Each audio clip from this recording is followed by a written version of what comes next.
What's going on, ladies and gentlemen, boys and girls, children of all ages? Welcome to today's special bonus edition of Renegades Reviews. I am the Renegade J.J. Williams, here to bring you my thoughts on yet another classic horror movie. This one was a first for me because I had never seen this version before, but it was included on my Dracula collection. So I figured, since earlier today I covered the Bela Lugosi classic Dracula, I ought to view and now give props to Carlos Villarreal's in the Spanish language version of Dracula. Now, back in the early days of film, it was common for studios to produce foreign language versions of their films, generally in Spanish, but also occasionally French, German, Italian, etc., using the same sets and costumes. And instead of dubbing the voices over, they would actually recast the actors to play the roles. So Carlos Villarreal got the nod to play Conde Dracula in this one. And I've got to say, I was actually pleasantly surprised, despite the fact that I didn't understand a word that was being said because I don't speak Spanish.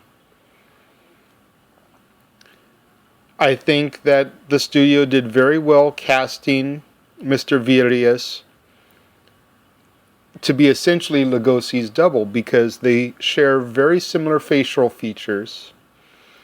Also, props to Pablo Alvarez Rubio, who took the role of Renfield in this,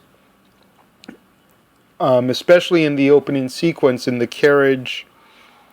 He very much resembled Renfield. A lot of people actually even consider this version to be better than the Lugosi version because the Spanish language version had the advantage. Lugosi's version was filmed during the day, and the Villarreal's version was filmed at night. So Carlos would go in to the studio early, get to see the English dailies with Lugosi. He was encouraged to imitate and mimic to an extent, but he was also able to one-up and top Lugosi in some ways. Also the production people were able to see some of the lighting and shots and maybe figure out better camera angles to help move the story along. Speaking of moving the story along, the Spanish language version clocks in at almost 20 minutes longer, which actually gives the storyline and the plot a little bit more time to develop. This movie is definitely a classic, and I recommend seeing it even if you don't understand Spanish as I don't. Because if you have seen Dracula, or what I did is I watched them back to back. That way, having just viewed Lugosi's, you kind of know the dialogue, and then when they start saying it in Spanish, you can kind of, okay, well, I am Dracula, I bid you welcome. And then he'll say it in Spanish. It's like, okay, you know what the scene is.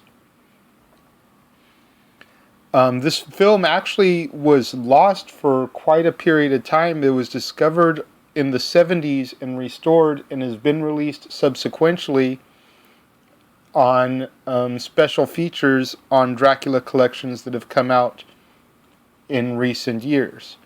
Going back to the late 90s Legacy collection that Universal released to help promote Van Helsing. When Van Helsing was coming out, they re-released the Legacy collection of all the monsters, Frankenstein, Dracula, Wolfman, because all of those characters pretty much show up in Van Helsing. What do you guys think? Have any of you out there actually seen the Spanish language 1931 Dracula? Let me know your thoughts. Leave them in the comment box below, as always. Let me know what movies you want me to get to and review. And until tomorrow, here on the Casa D18 Studios channel, when I delve into Dracula's Daughter, the sequel to the Lugosi Dracula, I am the Renegade JJ Williams, and I will talk to you guys all tomorrow.